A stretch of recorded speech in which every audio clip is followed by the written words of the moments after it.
बाकी जगह के आप रिलीजियस ट्रस्ट बना रहे हो, वहां एक ही कम्युनिटी के लिए। दूसरी, जब आप मुसलमान की बात वक्फ की आती है और उसमें आप इंटरफेयर, पहले ही मुसलमानों की हालत खस्ता हाल है, पहले ही मुसलमान दबे हुए हैं, पंजाब में उनका तनासब नहीं। जम्मू एंड कश्मीर के तनासब से आप देखें तो अगर शेयर डेटा देखा जाए तो ये डे बाय डे घटता जा रहा है। लोकल जो एडमिनिस्ट्रेटिव सर्विसेज हैं उनमें घट गया है, और जो लोकल क्लास सेकंड ऑफिसर थे, फर्स्ट क्लास की तो बात ही नहीं, वो बहुत घट गया है। अब क्लास सेकंड जो ऑफिसर थे उनमें भी घट गया है। तो अगर यहाँ वो घट गया तो आप क्या कहना चाहते हो कि ये हमने ये वक्फ की प्रॉपर्टी को भी, हाँ, उसकी रोकथाम करने के लिए, उसकी मिसयूज होने के लिए आप कानून बनाओ, ऑलरेडी बने वो, उसे तब्दील कौन कहता है? बल्कि ये चाहते भी यही है कि ये भड़कें, भड़काव में आए। और जिस तरीके से यहाँ मुसलमानों ने बिल्कुल नहीं, जिन्हें एक बड़ी माइनॉरिटी, पूरी ने, जितनी भी माइनॉरिटीज हैं, उन्होंने बड़ी अपनी दूरअंदेशी का सबूत दिया हुआ है अपनी बातों को। जिस तरह से सड़कों पर, यूनिवर्सिटीज में नमाज पढ़ना, नुक्कड़ पर नमाज पढ़ने का पहने, रास्ते में चलते हुए आपको दाढ़ी से नोचा है, तो है ना, इसके पीछे ताकत है। वक्फ अमेंडमेंट बिल जो है आज सदन में पेश किया गया, और वहीं आपको बता दें जो ओपोजिशन है काफी अपोज इसको किया जा रहा है। और आपको बता दें 12 घंटे का समय मांगे गया था, लेकिन जो सरकार है सिर्फ 8 घंटे का ही समय जो उन्होंने दिया। इस समय हमारे साथ फॉर्मर एमएलसी व पीडीपी सीनियर लीडर एडवोकेट अमार कुरैशी जी मौजूद है, और वक्फ बोर्ड जो अमेंडमेंट बिल है इसके संदर्भ में हमसे बात करेंगे। सर, किस तरह देखते हैं आप जो ये बिल पेश किया गया है? और कई सारे लोग ये कह रहे हैं कि अगर ये पेश हो जाता है तो पास हो जाता है तो काफी नुकसान जो है इससे हो सकता है। शुक्रिया शाहनवाज साहब, बड़ा बर्निंग टॉपिक है ये, बड़ा क्रूशल टॉपिक है, और इसमें मुल्क की नहीं बल्कि दुनिया की पूरी नजरें लगी हुई हैं। देखिए, किसी भी सरकार का वेलफेयर के लिए कोई काम करना, लॉ बनाना जरूरी है, लेकिन अगर उसमें मंशा वेलफेयर से ज्यादा अपनी पार्टी पॉलिटिक्स या लोकल उनकी अपनी कंस्टिट्यूंसी को बढ़ाने की बात हो, कि एक कम्युनिटी को टारगेट करके या उनके लिए लॉ का विवेला करके उनकी वेलफेयर ना होती हो, तो आप एक अपनी कंस्टिट्यूंसी को बढ़ाना चाहते हैं, इलेक्शन में फायदा लेना चाहते हैं, और उसके बाद आप गिनाएंगे कि ये किया, वो किया, वो किया, तो जितने काम 2014 के बाद हुए, वो यही लगता है कि माइनॉरिटीज के वेलफेयर के लिए कोई काम नहीं हुआ, बल्कि ये जो एक पर्टिकुलर जमात है उसने अपना फायदा लेने के लिए ये सारे काम किए, और फिर वो गिनाते भी हैं। इसलिए मुझे लगता है कि वक्फ अमेंडमेंट एक्ट जो है इस वक्त जो पार्लियामेंट में डिस्कस हो रहा है, उस पर बहस हुई है, और जिस तरीके की बहस हुई है, जिस तरीके से मेंबरान ने दोनों तरफ से बातें की हैं, उसमें जो हुकूमत का की जमात है, जिसके बेस पर हुकूमत बनी है भारतीय जनता पार्टी, उसका अपना मौकफ है, और जो अपोजिशन है उसका अपना मौकफ है। मेजॉरिटी के हिसाब से बिल अगर पास भी हो जाता है तो वो जो माइनॉरिटी के लिए वेलफेयर की बात करते हैं तो उसमें मुझे नजर नहीं आता, इसलिए कि 5 बड़े जो जमावड़े हुए हैं जो वक्फ के, उलमा के और मुसलमानों के, उसमें मुंबई में एक हुआ, एक लखनऊ में हुआ, 2 दिल्ली में हुए। किसी भी जगह उस वक्त इस एक्ट को न लाया गया, इस बिल को न लाया गया, ना ये डिस्कस किया गया। आज लगता है कि अचानक इस तरह की अमेंडमेंट को ले आना, और फिर उसके ऊपर जो कानून नए लाए जा रहे हैं, अमेंडमेंट की जा रही है, जो डेफिनेशन है वक्फ की वो तब्दील की जा रही है, बड़ा खर्चा तो वहीं है। फिर आप पावर दे रहे हो जिस तरीके से कलेक्टर को, फिर आप उसके लिए ये कहते हो कि जनाब हमें इसमें कुछ अपील का नहीं था प्रोविजन, हम उसकी वजह से ये ला रहे। तो ये छोटी सी अमेंडमेंट हो सकती थी, लेकिन आपने पूरे का पूरा जो वक्फ एक्ट है उसकी पूरी मंशा ही बदल दी, और जिस पर्पस के लिए वक्फ प्रॉपर्टी होती है इस्लामिक लॉ के तहत, जो मुसलमानों की या कुरानिक लॉ के तहत होती है, उसको आपने बदलने की कोशिश की है, और मुझे लगता है कि इसकी अपोजिशन होगी। कुरैशी साहब, जिस तरह से जब इस वक्फ जो अमेंडमेंट बिल है इसकी बात की गई, तो सरकार का ये कहना है कि ये जो बिल है अगर ये पास हो जाता है तो ये वक्फ जो मुसलमानों ने ज़मीनें की हैं या वक्फ प्रॉपर्टी है या जो मुस्लिम्स हैं उनके ही बेनिफिट के लिए है। और जिस तरह से पहले के समय में या पहले की सरकारों में जो करप्शन हुए या धांधलियाँ हुई हैं वो चीजें जो है सामने आएंगी और आगे जो है इस तरह की कोई भी चीज नहीं होगी। क्या कहना चाहिए? देखिए, किसी भी कानून में कोई ऐसी गारंटी तो होती नहीं कि उसमें आगे कोई फला नहीं रहेगा या गलती नहीं होगी। गलतियां तो होती रहती है, इंसान गलती का पुतला है, गलती करेगा। सवाल यहाँ ये नहीं, सवाल यहाँ ये है कि आप वक्फ की डेफिनेशन क्या दे रहे हैं। आप वक्फ की डेफिनेशन में आप एक ट्रस्ट मैनेजमेंट की बात भी करते हैं, आप वक्फ की डेफिनेशन को बदल रहे हैं। आप ये कहते हैं कि जो 5 साल तक प्रोफेस करेगा इस्लाम में, इस्लाम मजहब को, मुसलमान होगा तो उसको भी इसके लिए इंटाइटल है। कल कोई आदमी अपने आप को कन्वर्ट करके 5 साल के लिए किसी पर्पस के लिए आ जाए तो क्या वो भी बेनिफिट लेके कल बदल जाए? क्या गारंटी है? आप देखिए ना, वक्फ कौन कैसे हो सकती है? वक्फ तो कोई सरकारी प्रॉपर्टी तो होती नहीं। वक्फ तो कोई कब्जे में रखी हुई जमीन जो गैर कानूनी तौर पर उसका होता नहीं। वक्फ तो इसके पायस डेडिकेशन होती है, ये रिलीजियस और चैरिटेबल भी होती है, पायस भी होती है। इसके लिए तो आप ट्रस्ट नहीं ना कर सकते, ट्रस्ट तो किसी और पर्पस के लिए है। आप इनकी डेफिनेशन को इस बार इकट्ठा कर रहे हो। ये डेफिनेशन आप जो बाकी आप बोर्ड बना रहे हो, रिलीजियस बोर्ड आपने बनाए अपने अपने लेवल पर। मिसाल के तौर पर यहाँ वैष्णो देवी बोर्ड है, हाँ श्राइन बोर्ड, क्या उसमें आप समझेंगे कि अगर जो आप दलील देते हो कि बोर्ड में ये किसी एक पर्पस के लिए नहीं होता। मैंने होम अपने माइनॉरिटी के मिनिस्टर जो है उस वक्त किरण रिजिजू साहब की तकरीर सुनी, जो उन्होंने कहा कि नहीं जी, मैं ये सबके लिए होना चाहिए, किसी एक मेंबर के लिए नहीं होना चाहिए। तो क्या किसी दूसरे बोर्ड में, ऐसे बोर्ड में जहां एक ही कम्युनिटी का रिलीजियस आस्था हो, तो उसमें क्या मुसलमान उसमें अपॉइंट किया जाएगा? बिल्कुल, ये आवाज उठाई जा रही है। राम मंदिर का ट्रस्ट बनाया, उसमें आपने पर्टिकुलर क्या किसी दूसरे को रखा? हम नहीं चाहते कि हम रखे जाएं, लेकिन आपकी मंशा ये नहीं है, आपकी मंशा कुछ और है। वो मंशा जाहिर होती है कि एक तो आप डेफिनेशन बदल रहे हो, दूसरा आपने विवेला कर दिया कि अपील नहीं। 20 से 25 यहाँ ट्रिब्यूनल्स हैं, उसमें एक मशहूर ट्रिब्यूनल 2-3 बड़े हैं जिसको मैं आपको दूंगा मिसाल, जैसे central administrative tribunal, Jammu and Kashmir में स्पेशल ट्रिब्यूनल था हमारा लैंड के इस मामले में। अब जो AFT था, arm forces special tribunal, AFT, इन तीनों ट्रिब्यूनल में कोई अपील करने का आगे व्यवस्था नहीं थी। लेकिन एल चंद्रा, जो larger bench of the supreme court of India, 1995 में जजमेंट आ गई। उस जजमेंट में यह कहा गया कि कॉन्स्टिट्यूशन की जो पावर्स हैं हाई कोर्ट को, हर स्टेट में जो भी हाई कोर्ट है या सुप्रीम कोर्ट है, ये वेस्ट है अंडर आर्टिकल 226 और 227, उसमें इनको कटेल नहीं किया जा सकता।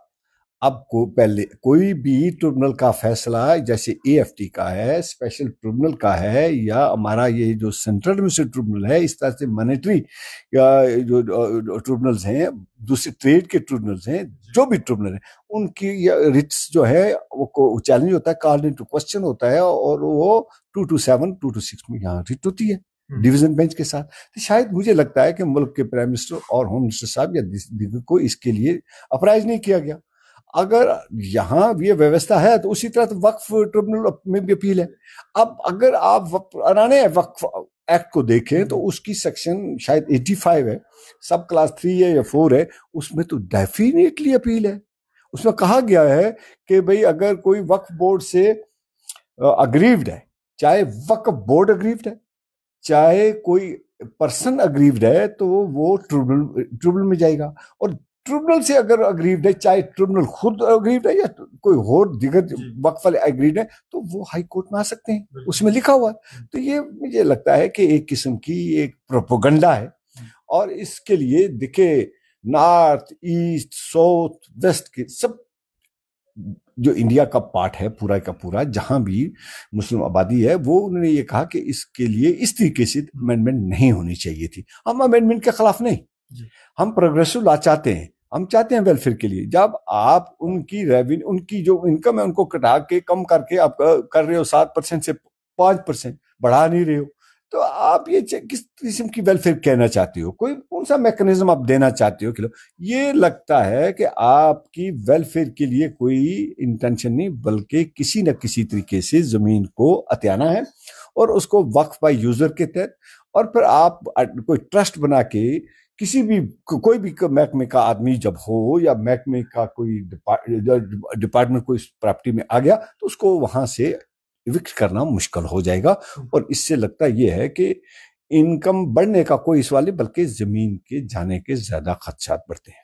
खुर्शीद साहब, इसमें एक चीज़ और कही जा रही है कि महिलाओं को भी जो है अधिकार मिलेगा, महिलाओं को भी पार्टिसिपेशन जो है वो वक्फ बोर्ड में मिलेगी, और महिलाएं भी जो है वो इसमें मेंबर बन सकती हैं और काम जो है वो कर सकती हैं।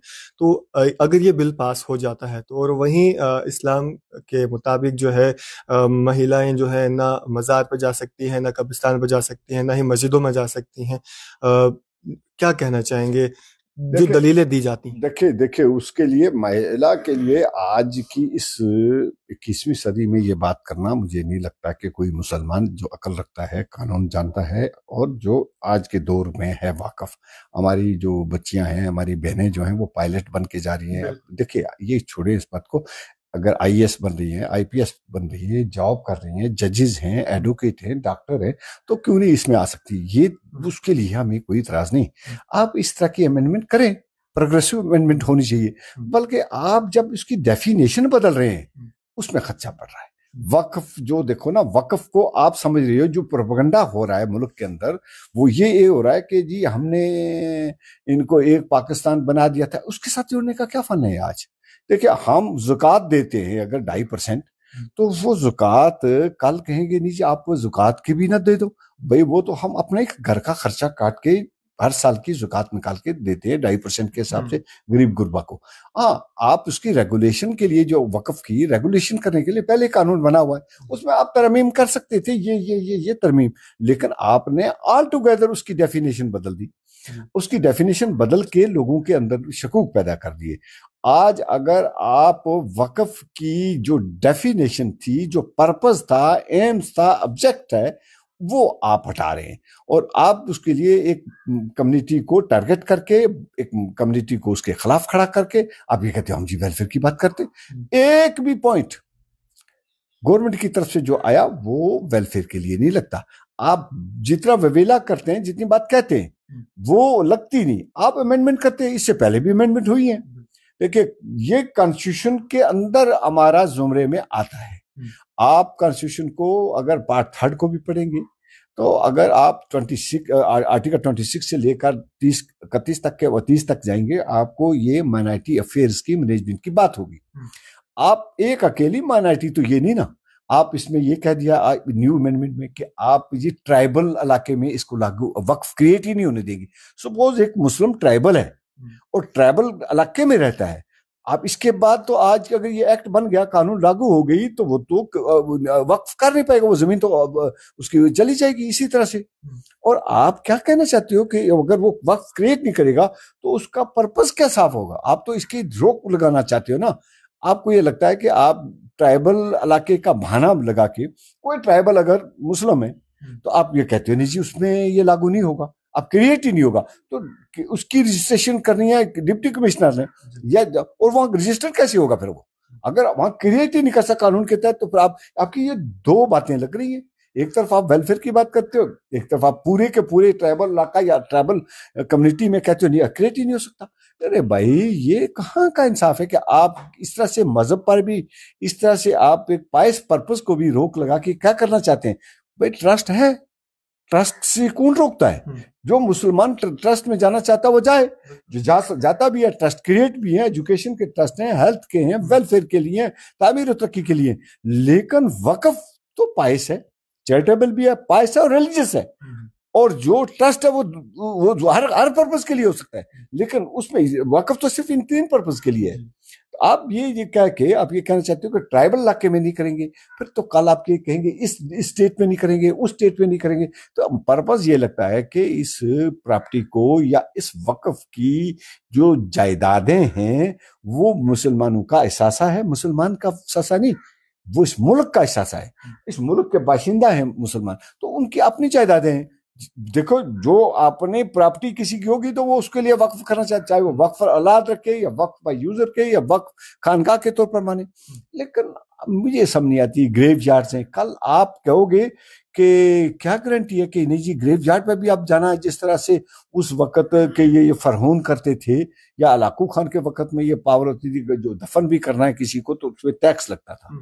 आज आप इस तरह से जो परसों कब्रिस्तान पे आप जाओगे तो ये तो नहीं है लाया इस बिल में, लेकिन क्या ये तब्दीली परसों लग जाएगी कि आप मस्जिद में जाओ नमाज तो आपको टैक्स दो? ये भी तो हो सकता है फिर आप कल आने वाले वक्त में ये करोगे। ये बात समझ में नहीं आती कि आप किस तरह से कंपेयर कर रहे हो। बाकी जगह के आप रिलीजियस ट्रस्ट बना रहे हो वहां एक ही कम्युनिटी के लिए, दूसरी जब आप मुसलमान की बात वक्फ की आती है और उसमें आप इंटरफेयर, पहले ही मुसलमानों की हालत खस्ता हाल है, पहले ही मुसलमान दबे हुए हैं, जाब में उनका तनासब नहीं। जम्मू एंड कश्मीर के तनासब से आप देखें तो अगर शेयर डेटा देखा जाए तो ये डे बाय डे घटता जा रहा है। लोकल जो एडमिनिस्ट्रेटिव सर्विसेज हैं उनमें घट गया है, और जो लोकल क्लास सेकंड ऑफिसर थे, फर्स्ट क्लास की तो बात ही नहीं, वो बहुत घट गया है। अब क्लास सेकंड जो ऑफिसर थे उनमें भी घट गया है।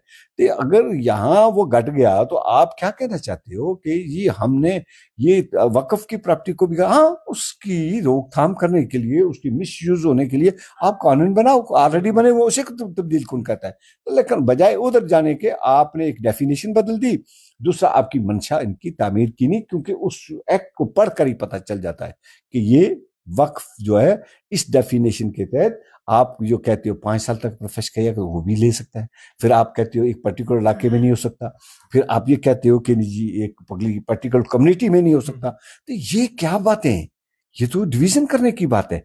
तो इस्लाम तो ये सिखाता नहीं, मजहब तो ये सिखाता नहीं कि आप कम्युनिटी में डिफरेंस करो। जो भी इस्लाम में जिस मर्जी कम्युनिटी का है, चाहे वो ट्राइबल है, चाहे वो नॉन ट्राइबल है, चाहे वो किसी भी इलाके का है, उसमें अगर वो वक्फ करना चाहता है अपनी प्रॉपर्टी को तो वक्फ कर सकता है। वो तो रफा आम के लिए, फला के लिए, बहबूद के लिए कोई भी उसकी फायदा ले सकता है। लेकिन आप इसमें ये इस तरह के प्रोविजन बना के इसको दबाने की बात करते हैं और लोगों के दिलों में खदशा है, जो खदशा अब ज्यादा बढ़ गया है। कुरैशी साहब, कई सारे बुद्धिजीवी लोग हैं जिनसे हमने बात की, और उनका ये कहना था कि अगर ये जो वक्फ अमेंडमेंट बिल है अगर ये पास हो जाता है तो भाईचारा जो है वो खराब हो सकता है, हंगामा जो है वो हो सकता है। क्या कहना चाहेंगे, माहौल जो है खराब हो सकता है, आपको क्या लगता है? मुझे ये लगता है कि देखिए कानून बनाने का गवर्नमेंट को हक है। गवर्नमेंट इस वक्त ब्रूटल मेजॉरिटी में है। अगर उनके वो जो सहयोगी हैं, जो नीतीश कुमार जी हैं, चंद्रबाबू नायडू जी हैं, रामविलास पासवान के बेटे चिराग पासवान साहब हैं और जो दीगर हैं, अगर वो उनकी सपोर्ट में साथ देते हैं तो फिर उनके पास मेजॉरिटी है, कानून तो वो बना लेंगे। बनाने के बाद क्या लाए अमल अख्तियार करती है पूरी कम्युनिटी, तो वो एक मजमूई तौर पर सोच विचार का मामला है। इसमें क्या हंगामा, मैं कहता हूं कि हंगामे से कोई बात हासिल नहीं होने वाली। आपको इसके लिए पॉलिटिकल पावर यूज करनी चाहिए और इसमें डेमोक्रेटिक वे इख्तियार करना चाहिए और ऐसी ताकतों को बेनकाब करना चाहिए और यकतरफा होके ऐसी पॉलिटिकल पार्टी, ऐसी जमात, ऐसी डेमोक्रेटिक सिस्टम को बहाल करने की कोशिश की जाए जहां ऐसे कानून ना बने। आपको जुडिशियल रिव्यू भी लेना चाहिए इसके लिए। मैं समझता हूं कि ये लोगों की मुजमई फैसला है, जो अवाम सोचेगी, मुजमई मिल्लत जो सोचेगी वो सोच विचार करके करेगी, तो उससे कोई हंगामा या इस तरह की बात क्यों, कि उन्होंने कानून तो बना दिया, उनको ताकत है, वो कानून बना देंगे। उसी कानून का सहारा लेके अगर उसी के हम पर वो भी यूज हो तो ये कोई अक्लमंदी की बात नहीं, बल्कि इसमें दानिशमंदी यही है कि सोच विचार करके इस पे कोई और तरीका अख्तियार करना चाहिए, बजाय इसको कि गुंडागर्दी ये वो करें, वो नहीं, उसका हल नहीं। बल्कि ये चाहते भी यही है कि ये भड़कें, भड़काव में आए।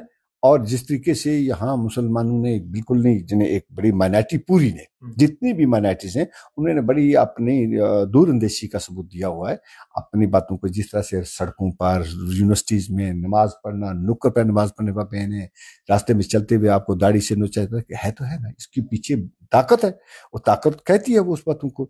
एक जज हाई कोर्ट का एक कमेंट करता है और उसकी सपोर्ट में चीफ मिनिस्टर आ जाता है तो उसके लिए इम्पीचमेंट होती है, वो इम्पीचमेंट लागू नहीं होती। दूसरा जज, सीटिंग जज रिटायर होके तो जाके पर्टिकुलर पार्टी से जाके इलेक्शन लड़ लेता है, फिर एक चीफ जस्टिस वहां से जजमेंट देता है और बाद में कहता है मैंने ये जजमेंट दी, और उसके बाद वो राज्यसभा का मेंबर नॉमिनेट हो जाता है। जाते जाते चीफ मिनिस्टर, जो चीफ जस्टिस ऑफ इंडिया थे, उन्होंने कहा कि मुझे ख्वाब आई और ख्वाब में मैंने फैसला लिख दिया बाबरी मस्जिद राम मंदिर का। तो बात है, फैसला हो गया। लोगों जब मुसलमानों ने कहा तो जो फैसला अदालत करेगी उसकी बात है, तो माना भी लोगों ने।